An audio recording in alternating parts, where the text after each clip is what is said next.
This is a problem from section 4.2, problem similar to your homework. It says here that in a test of gender selection techniques, results consisted of 293 baby girls and 18 baby boys. Based on this result, what's the probability of a girl being born to a couple using this technique?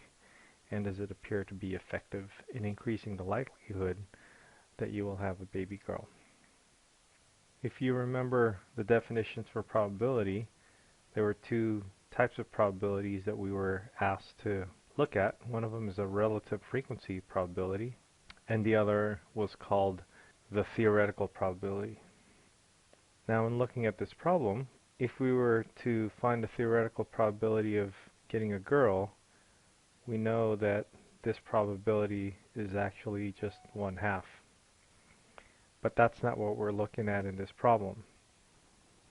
What we're doing is based on the experiment that they conducted, or the data that they collected, we were to find these relative frequency by looking at the data that they have. So what we want to do is we want to find our total. That's our total number of births that we have, and it's going to be 293 plus 18, so the number of girls' births plus a number of boys' births. So that turns out to be 311.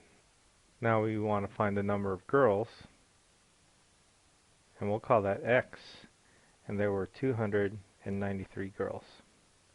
So according to our relative probability or relative frequency approximation, the probability of getting a girl is equal to 293 divided by 311.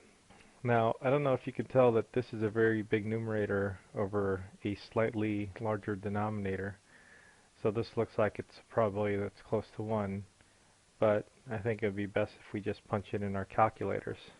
So let's get 293 divided by 311, and we see that our result is 0.942, which is close to 1, and this is very likely.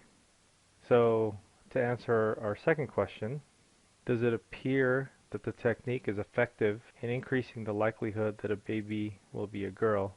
Since it is close to 1, we can say yes indeed. Whatever technique they're using seems to be effective. Okay, that's our conclusion.